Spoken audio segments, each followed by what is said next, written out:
বিসমিল্লাহির রহমানির রহিম। মাননীয় সংসদ সদস্যবৃন্দ, আসসালামু আলাইকুম। ফ্যাসিবাদের নির্মমতার শিকার অসংখ্য মানুষের কান্না আর হাজারো প্রাণের আত্মত্যাগের মধ্যে দিয়ে অবশেষে আজ থেকে পুনরায় যাত্রা শুরু হতে যাচ্ছে জনগণের ভোটে জনগণের কাছে জবাবদিহিমূলক সত্যিকার অর্থে জনপ্রতিনিধিশীল জাতীয় সংসদ। বাংলাদেশের জাতীয় সংসদের রাজনীতির এই ঐতিহাসিক মুহূর্তে আমি আল্লাহর দরবারে শুকরিয়া জানাই, যার অশেষ রহমতে আমরা একটি ন্যায়ভিত্তিক গণতান্ত্রিক মানবিক বাংলাদেশ প্রতিষ্ঠার লক্ষ্যে যাত্রা শুরু করতে পেরেছি।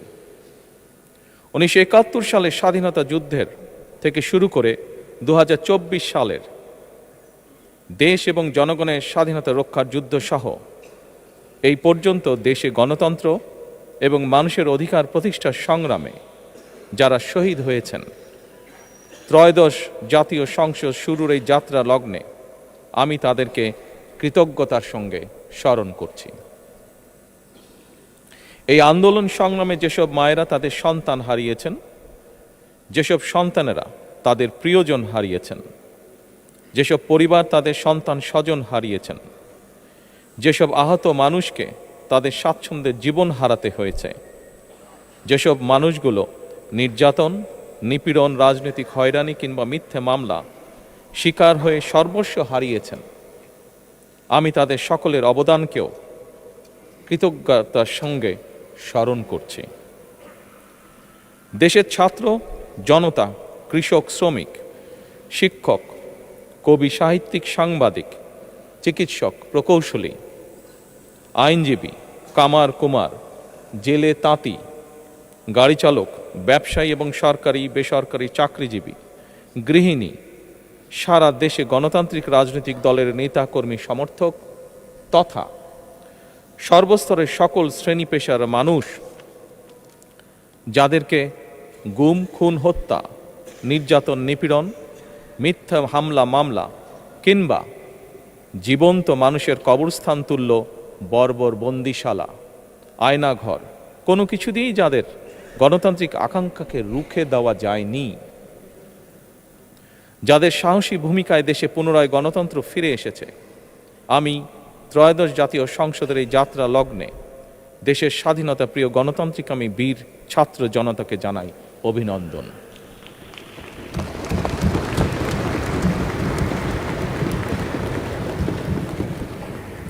সম্মানিত সংসদ সদস্যবৃন্দ,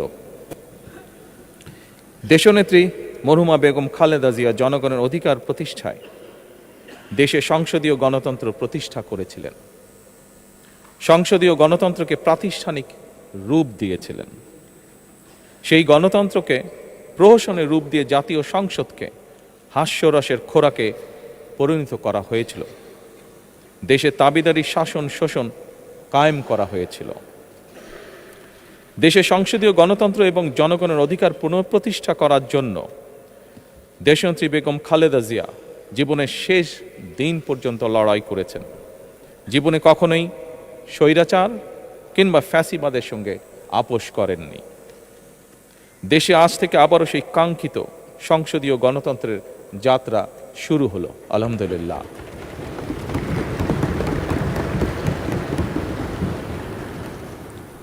সংসদীয় রাজনীতি প্রতিষ্ঠাতা খালেদা জিয়া দেশ এবং জনগণের সাফল্যে এই শুভ মুহূর্তটি দেখে যেতে পারেননি। আজ তাই এই জাতীয় সংসদে দাঁড়িয়ে আমরা দেশ এবং জনগণের স্বার্থে আপসীর নেতৃত্ব, ব্যক্তিত্ব, স্মরণীয়, বরণীয়, অনুকরণীয় রাজনীতিবিদ মরহুমা খালেদা জিয়াকে গভীর শ্রদ্ধার সঙ্গে স্মরণ করছি।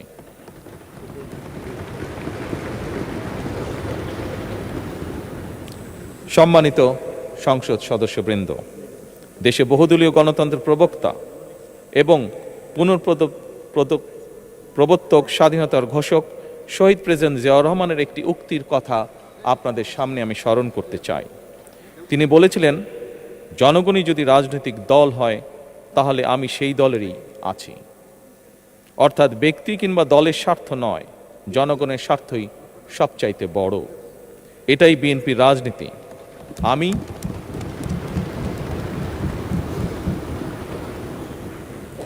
আমি প্রথমবারের মতন বাংলাদেশ জাতীয়তাবাদী দল বিএনপি থেকে জাতীয় সংসদ সদস্য নির্বাচিত হয়েছি। জাতীয় সংসদের সংসদীয় দলের নেতা নির্বাচিত হয়েছি। জাতীয় সংসদে দলের প্রতিনিধিত্ব করলেও প্রধানমন্ত্রী হিসাবে আমি এই জাতীয় সংসদে দেশের প্রতিনিধিত্ব করছি। দল, মত, ধর্ম, বর্ণ নির্বিশেষে দেশের জনগণের প্রতিনিধিত্ব করছি। আমার রাজনীতি দেশ এবং জনগণের স্বার্থ রক্ষা করার রাজনীতি। বিএনপির রাজনীতি জনগণের জীবন মান উন্নয়ন এবং স্বনির্ভর বাংলাদেশ গড়ার রাজনীতি। প্রতিটি পরিবারকে স্বনির্ভর করাই আমাদের রাজনীতির লক্ষ্য। প্রতিটি পরিবারকে স্বনির্ভর করার মাধ্যমেই বিএনপি একটি স্বনির্ভর, সমৃদ্ধ, নিরাপদ, গণতান্ত্রিক বাংলাদেশ প্রতিষ্ঠা করতে চায়। এই লক্ষ্য অর্জনে আমি জনগণের সমর্থন এবং সহযোগিতা চাইছি। এই মহান জাতীয় সংসদে সকল দলের নির্বাচিত প্রতিজন সংসদ সদস্যের সমর্থন এবং সহযোগিতা আশা করছি।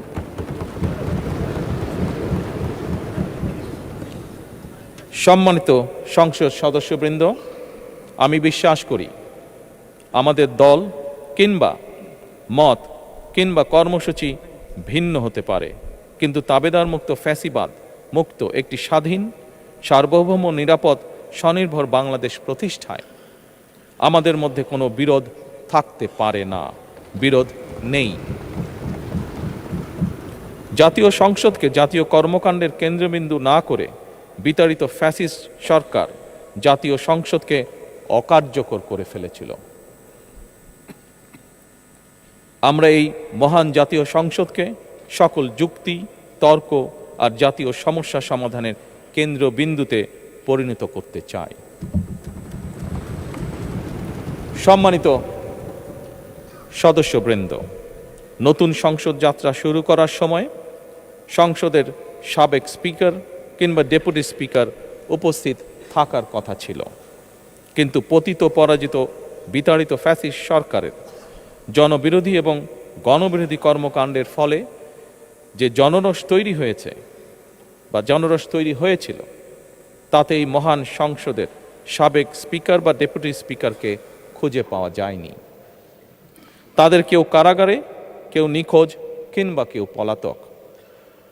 দীর্ঘ ১.৫ দশকের ফ্যাসিবাদী এবং তাবেদারি শাসন শোষণের পর জনগণের ভোটে নির্বাচিত প্রতিনিধিদের নিয়ে আজ আমাদের এক বিশেষ পরিস্থিতিতে জাতীয় সংসদের কার্যক্রম শুরু হতে যাচ্ছে। এমন পরিস্থিতিতে আমরা সংবিধান এবং সংসদের কার্যপ্রণালী বিধির বিধান অনুসরণ পূর্বক ত্রয়োদশ জাতীয় সংসদে সভাপতিত্ব করার জন্য আজ আমি প্রবীণ রাজনীতিবিদ এবং 5 বারের মতন নির্বাচিত জাতীয় সংসদ সদস্য জনাব ডক্টর খন্দকার মোশাররফ হোসেনের নাম প্রস্তাব করছি।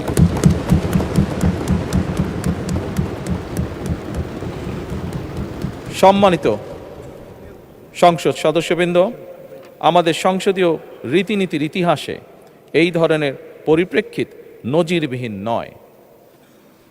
1973 সালে তৎকালীন প্রধানমন্ত্রী মরহুম শেখ মুজিবুর রহমান ওই সংসদের সদস্য মাওলানা আব্দুর রশিদ তর্কবাদীশের নাম প্রস্তাব করেছিলেন এবং তার সভাপতিত্বে বাংলাদেশের প্রথম সংসদের প্রথম অধিবেশন শুরু হয়েছিল।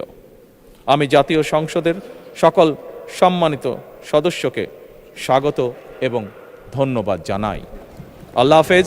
বাংলাদেশ জিন্দাবাদ।